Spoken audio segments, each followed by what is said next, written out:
મારા દીકરા દીકરો એક છે ને ચોથી પાંચમી ચોપડી ભણે અત્યારે ઓલા જીન્સ નો ફાઇટ આવે ને ફાઇટ લે હા એનું જેવી કેવાય હા એ મને નહીં ફાવે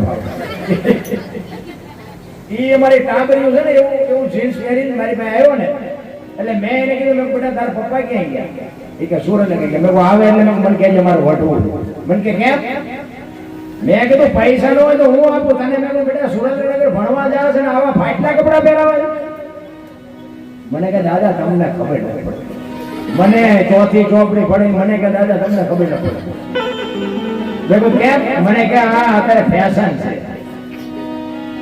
મેં કીધું બેટા આને આવા પહેરી ઠીકડા મારી મારીને એમ મરી ગયા જો ખબર હોય કે આવો ટેમ આવજો તો હાજરી ન રાખે મેં અરે એવો સમય આવ્યો હે ભલા ભલા અરે ફેશન અત્યારે દાવો વેલો નીકળ્યો આઈન પર માથા નો જોર તો ટકો હોય આઈન પર કાન ઢાંકી દીધા હોય આપણે રડવા કેમ નીકળ્યું છે આઈન પર જે આપણે જોઈએ તેમ થાય આને મોટો કરાયો લાગે આઈન પર જોઈએ તો સોટલો વાળા એવું હોય કેવા ચીકર પાડે સીધો જો અરે જીવવા જેવો ટાણો આવ્યો છે મોજ જેવો હળવા ફોડ થઈ જાય કાંઈ કોઈની માથે વજન છે જ નહીં આ તો બધા લઈને ફરે મેં છોકરો મળે મેં મકાન બનાવે મેં ટ્રેક્ટર લીધો મેં ખેતર લીધા જાવ ત્યાં લેતા જજો ને બીજા વાપરજે એટલે કાંઈ છે જ નહીં હીરોવા કરો ને ભલા મને તો એક જ વાત મને તો એમ થાય ભગવાન છે કદાચ ભેગો થાય નહીં પણ થાય ને માગવાનું કેમ તો હું તો એક જ વાત માગું ખેતી મારવા ખેતી મારજે પણ મોકલજે આય નાય આપણે ચાહે જાવ આ બધા મુક્તિ મુક્તિની વાતો કરે આપણે મુક્તિ જોતી જ નથી આવી દુનિયા ક્યાં હોય ભલે ને હારા ઘરે કૂતરો મોકલો કૂતરો બનાવે તો શું અમુક કૂતરો પ્લાનમાં ફરાઈ ગયો શું એમાં વાંધો અરે બાબુ જીવવા જેવું આવ્યું મને ભાઈ કહેતા મને કે સમય કે ગાય ઘા જાય ના એ તો જેટલા વાગે એવું તો જેટલા જ વાગે એવું જેટલા વાગે હાથ તો જેટલા જ વાગે હાથ તો મને કેવું નહીં લાગ્યું મેં કોઈ લાગે એ વાત આવી પણ પેલા ભૂખ્યા રહેલા હતા કઠણ હતું એટલે લોકો દી જતો અત્યારે મેં 10 વખત ખાઈ તો હજી ખાવાનું બાકી જ છે અત્યારે આપણે ન જોયું નાસ્તો આવ્યો પરસાદી આવી શીત બોલો આઈસ્ક્રીમ આવ્યો કોઈ ઇન્કમ ચાટતા તમે શું કેટલું ખાવું છે આ ખાવાનું આટલું બધું છે ને એટલે બધાને એમ છે કે સમય ખાય ખાય બાકી તો બધું જેમ છે ને ઈશ્વરે જે બનાવ્યું છે ને પ્રકૃતિનો નિયમ જે છે ને એ જ પ્રમાણે છે એમાં કાંઈ ફેરફાર નથી જીવતા આવડે તો મને કેમ થાય કે આ સ્વર્ગ છે અને સતયુગ છે બાકી તો આપણે કયું કે આપણે કર્યું આપણે બગડેલા હોય તો કળયુગમાં જ છે મને એક ભાઈ કહે મને કે કળયુગ ક્યારે પૂરો થાય સતયુગ ક્યારે ચાલુ થાય મેં કહ્યું તું હું બે ડફો છે આપણે બે સુધરી જાય એટલે હવે સતયુગ ચાલુ થઈ જાય અરે સતયુગ તો આ સીમાને ઉભો ઉભો રાયડું પડે છે પણ આપણે શું કરીએ બહુ આવે હું અને મારી બેન બજારમાં નીકળ્યા હોય કોની દ્રષ્ટિ છે કે ભાઈ બેન હાલ્યા જતા લાગે છે દ્રષ્ટિ જેની ખરાબ હોય વિચાર જેનો ખરાબ હોય જેની નજર ખરાબ હોય બાપુ કોઈ દી સતયુગ ન આવે કારણ કે વિકાર માણસને એક હલકી દ્રષ્ટિથી જોવાની આદત થઈ ગઈ નકર પતિ પત્ની હોય ને કદાચ એમ કીધું કે બે ભાઈ બહેન જેવા લાગે છે તો પણ આ દ્રષ્ટિ જ નથી આ વિચાર જ નથી આ મનોબળ જ નથી અને એમ નામ આપણે સતયુગની રાહ જોઈએ એમ થોડો આવે બાકી તો મેં કીધું ને મને આ બેનો ને મારે આ બેઠી છે ને એટલે હું બેનો માટે તો ખાસ કહું કે આ દુનિયામાં જો બાપુ તમે એક મર્યાદા મૂકી દો તો હવે દુનિયામાં કાંઈ વધ્યું નથી એક લખી જ્યાં હમણાં કીધું ધર્મ ધ્રુજો પુરુષ નથી આવ્યો પુરુષથી નથી બધું બાપુ દીકરીઓ આબરૂ રાખી હવે દીકરી બાપુ જો મર્યાદા મૂકી દે હવે કોણ આબરૂ રાખે માનું સમર્પણ છે માનો ત્યાગ છે હું એક જ વાત તમને કરું કે માં 9 મહિના ઉદરમાં રાખે એનો જન્મ આપે લાલન પાલન કરે બેહતા બોલતા ખાતા પીતા બધું માં શીખવે અને નામ વાય બાપાનું લાગે બોલો માનું કેમ ન લાગે એટલે કે માનો ભોગ જેટલો બાપનો નથી એમાં હું આવી નથી માનો જેટલો સંતાનના ઉછેરમાં માનો જેટલો ભોગ જેટલો બાપનો નથી પણ તોય વાય બાપનો લાગે આનું કારણ શું છે આ માનું સમર્પણ છે માએ કીધું કે એની વાય એના બાપાનું રાખજો કે શું કામ ઈ કે આ દારૂની કોથળીઓ તોડીને જો ધૂળમાં બઠ્ઠો પડ્યો છે, કોઈ કેમ કે આ કોનો છે, ફલાણી માનો છે, એમ કે તો મારા ખોડિયામાં જીવ નહીં રહે. એની વાય એના બાપાનો માનું સમર્પણ છે, માનો ત્યાગ છે. અને હારા દીકરા છે ને, હારા દીકરા એની વાય માનું લાગે. તમને ન ખબર હોય કહો, હનુમાનજી કોનો? અંજનીનો. કર્ણ કોનો? કુંતીનો. જીજાબાઈ શિવાજી કોનો? જીજાબાઈનો. કર્ણ કોનો? કુંતીનો. ભીષ્મ કોનો? ગંગાનો. ગાંધીજી કોનો? પુતળીબાઈનો. હારા હારા માના, બગડેલા બાપાના. કારણ કે એ માયુને ખબર હતી કે મને ભગવાન દીકરો આપે, દીકરી આપે, મારું સંતાન માય કાંગળું કોઈ દી ન થાય. હનુમાનજીને માનું નામ અંજની છે, બાપના નામને લગભગ ને નહીં ખબર હોય.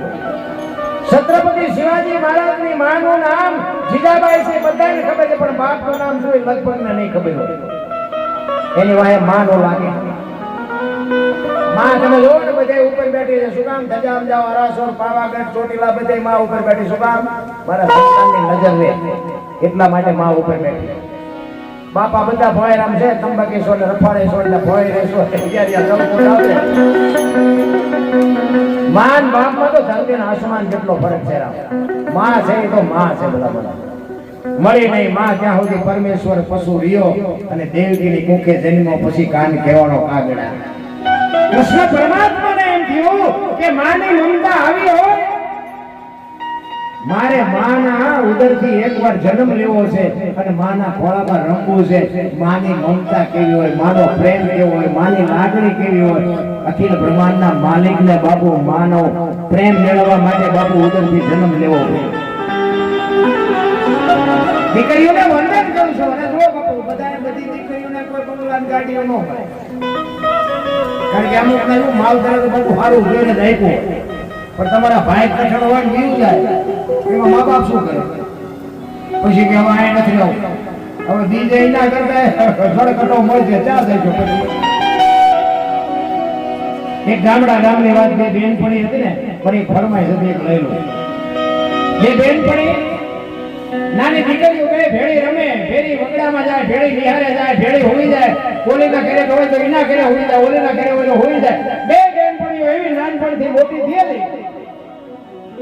સમય સંજોગ અનુસાર બે દીકરીઓ જુવાન થઈ અને પોતપોતાના માતા પિતા અલગ અલગ જગ્યાએ બે દીકરીઓના લગ્ન કરી નાખ્યા. એક દીકરીને જોવો ને ભાઈ મોટરની સાઈડ, અને એક દીકરીને તમે જોવો ને તો એની હાવો, એની નણંદ બાપુ આમ તમે જોવો તો હાણસી મણ તોડે એવી મારી ઘડીઓ.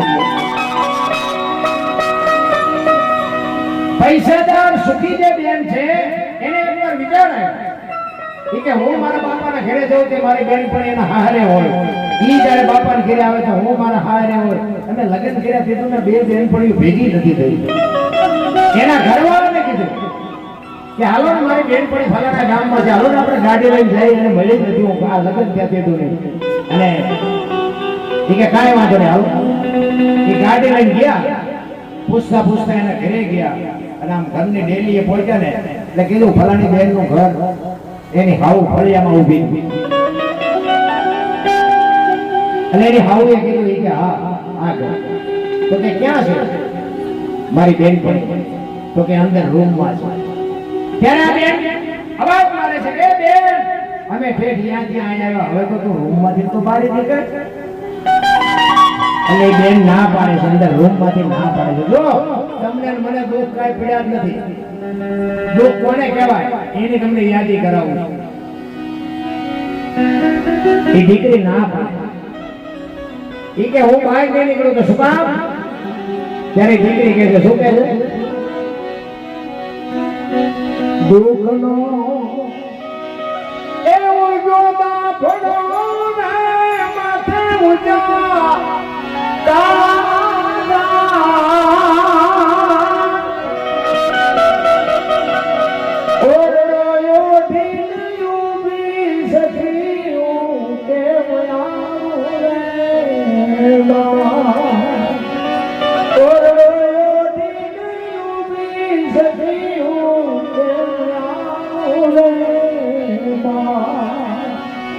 વિચાર તો કરો.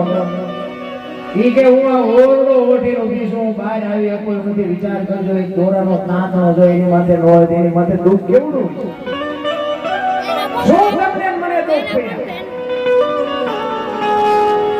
ત્યારે એમ કે છે કે પણ આયા બધી આપણે બહેનું છે, કોઈ જણ નથી બહાર નીકળને. ઈ કે તારે મને જોવી હોય તો બારણાની તિરાડથી જોઈ લે, બાકી હું બહાર. બાપુ ખાનદાની જેનામાં છે ને એને તો બધી કોઈથી નડે. તો કે પણ તું બહાર નીકળ તો શું વાતો? ત્યારે એ બેન પાછી કહે છે નાનો એ દિના ગણી રે મારી હો માથાનો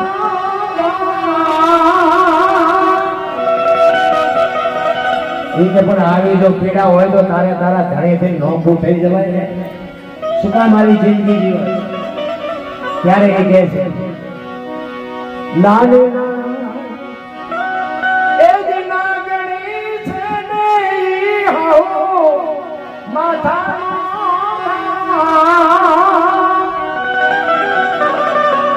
કાયર છે મારો કંથડો સખી કે કાયર છે મારો કંથડો સખી કે એ બાવળીઓ છે કે માને પૂછ્યા સિવાય પાણી નથી પીતો, એની પાસે શું મારે ફરિયાદ? દુઃખ તો બાપુ ચારે બાજુના જેને વંટોળિયા હોય ને એને ખબર હોય. તમે નો તો માર્યા વગરના રોઈ છે. ત્યારે ઓલી બેન કે છે કે પણ તો આવું શું કામ જીવસ મરી જા કે નહીં? મરી તો આ મરતા તો આવડે કે નહીં? અને તેથી બાપુ આ ભારતની આર્ય નારી એમ કે છે કે મારા ફૂલડા જેવા બે છોકરા છે ને, મને જે હુકા બટકા આપે ને એ મારા છોકરાને ખવડાવીને મારા છોકરા ગળે વળી ગયા એટલે નથી મરી. અને હું કદાચ મરી જાઉં ને તો આ જગત મારા બાપના નામ ઉપર ડાઘ બેરે કે એને કઈ કાળું કામ કર્યું છે એટલે મરી. મર્યા પછી એ મને હક નહીં દેવા દે. ઈ રોતી રોતી કે છે જીવવા કરતા મારવું વાલું મારા બાપની ઇજ્જત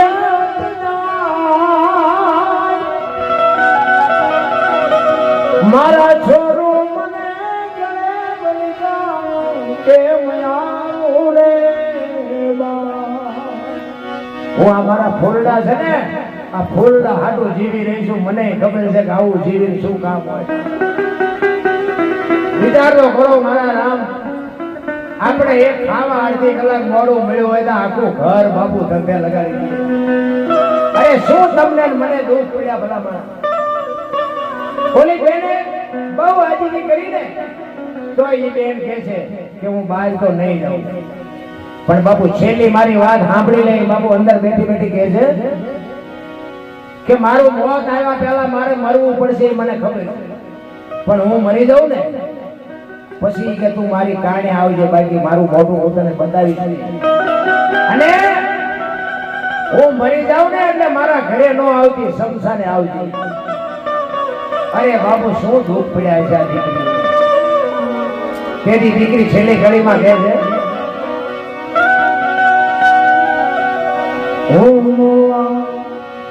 પછી આવજે બેલી તું મારી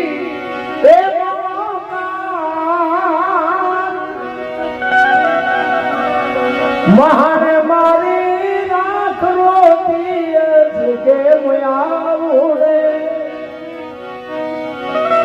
બાબુ વિચાર કરજો. છેલ્લે કડીમાં કે છે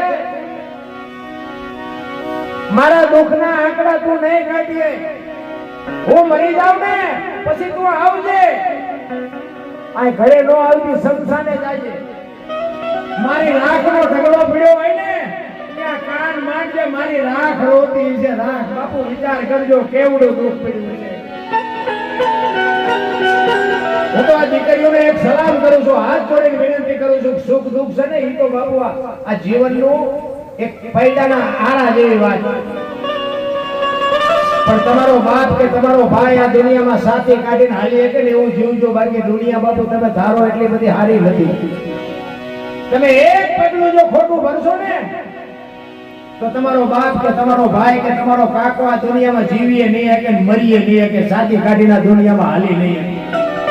એટલા માટે હું બહેનોને ખાસ મદદ કરી મારી વાત અમુક કડવી લાગે તો માફ કરજો પણ છે સત્ય અને પછી મા બાપ જો તમે હામા થઈને કે ગાડાવાળા જશો ને એટલે ઈ તો રમકડા જેમ છોકરા ફેંકી દે ને તમે ફેંકાઈ જાઓ ને તેથી બાપના ડેલા વેલા બંધ થઈ ગયા પછી તમને એ નહીં રાખે ને આયા નહીં રાખે બાપુ એવી દીકરીઓ તમારે જોવી તો હાલો મારા ભીખ એટલા માટે કહું સમય સમયનું કામ કરે છે તમારે મારે બાપુ બધાના ગાડીઓ બંગલા નો એટલા માટે તમને મને આ માણસનો અવતાર મળ્યો છે તમે વિચાર તો કરો આ મીરાબાઈ મેવાડમાં ત્યાં રાણાએ લોહી પીધું પછી મથુરા ગયા ગોકુળમાં ગયા ત્યાં પાછા લોહી પીવા મંડળા દ્વારકા આવ્યા અમારા દરબારની દીકરી હતી બાપુ આટલું બધું રખડી છે એને જગતે કાંઈ નહીં કીધું પણ તોય એને વિચાર્યું નહીં કે મારે મરી જવું છે તો આપણને આ સીતાજી તમે જોવો મિથિલા નરેશની દીકરી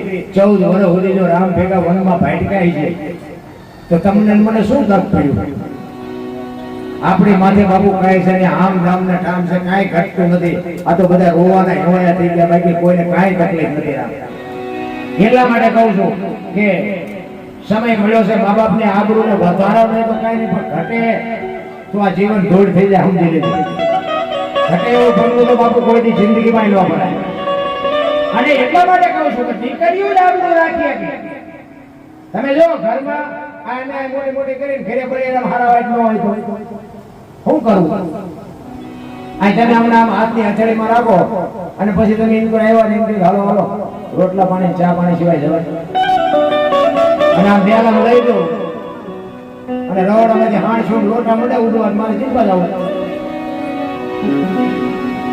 ઘરે બાપુ ઘરનું માણા સારું હોય ને તો એટલે ઘરની આબરૂ તો બાપુ બૈરું જો સાચું હોય તો સાચું એક ને બૈરાને જો બોલ હોય તો બૈરું બોલી સંસ્કાર જો બજારમાં મળતા હોત ને તો પૈસા વાળા છોકરા આપણે આટલું કઈ ન વધવા દે એમ સંસ્કાર નથી મળતું માના લોહીમાંથી મળે માના ધાવણમાંથી મળે માએ જો એવું સંસ્કારનું સિદ્ધ તમે વિચારતો કરો છત્રપતિ શિવાજી મહારાજને જીજાબાઈ રામાયણ ને ગીતા તો વગાડીને પાઈ દીધી પણ કોઈ માં એવી હોય કે પોતાના દીકરાને ઝેર પાય શિવાજીને જીજાબાઈ જરા જરા જરા જરા જરા જરા જરા જરા ઝેર આપતી શું કામ કે દુશ્મનો કદાચ એને કોક દીક કઈક દગો કરીને ખોટું ખવડાવી દે ને તેથી મારા દીકરાને ઝેર પડાવતા આવી હોય તો મારો દીકરો મરે અરે કેવી જનેતાઈ હોય છે ભલા એટલે સવારે છેલ્લી ઘડીમાં કહે છે ઉલટા પવનમાં આનંદ વર્ગ્યો રમતા દિલ રાત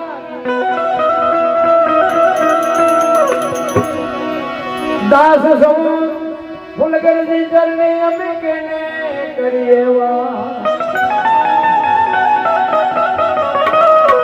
સંતોના બાપુ રુધિયાર હોય સંતો કહે છે અમારે કોઈને કહેવું છે પણ કોઈ મને પૂછતું જ નથી મારે કોને કહેવું ઈશ્વરને હું તો રાજ નથી ભેગા રમતા હતા પણ કે મને કોઈ પૂછે તો કહું ને મને કોઈ પૂછતું જ નથી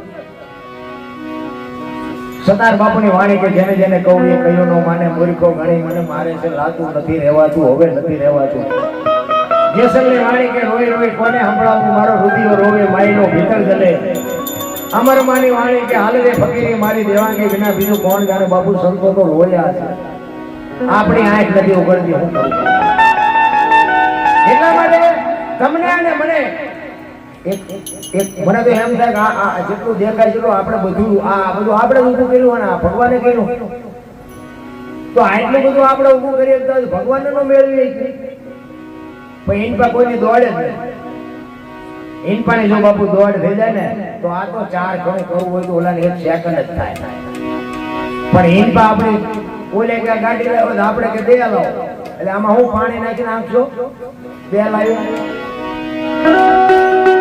કોઈ વાત કરવાની જરૂર જ નથી દેખા દેખી બાપુ કેટલા મરી ગયા એમાં દેખા દેખી કરવા જેવું જ નથી આપણે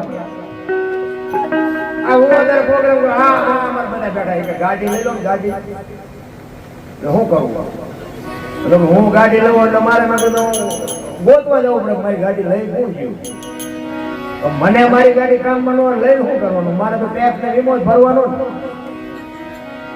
આ બધી રોડ માં રખડે આપણે છે ને આપણે ઉતરી જાય પછી એનું જે થવું હોય થાય આપણે ઉકામાં વજન ઉપાડવો જોઈએ મેં કીધું કે અરે તમે તો કલાકાર છો તમે તો આમ છો તેમ છો હવે તો ગાડી લઈ લેવી જોઈએ તું વાત સાચી લઈશ થોડાક દિવસ પછી લેવી એમ જ કહું બધા આપણે લેવાની જાતી જ નથી આ બધા લીધી મારા હાથ લીધી હું એમ કહું કે ત્યાં જવાનું છે આવડા બધા આવે છે શું લેવા આપણે વધારે ઉપાડવો જોઈએ આ તો મને એમ કે ગાડી તમને જઈ ગમે છે એ કહો ને બોલો હમણાં લાવી ત્યાં મૂકી દે મારે તો આખી રાત જાગવાનું આ ધંધો જ ન કરાય જીવન મળ્યું છે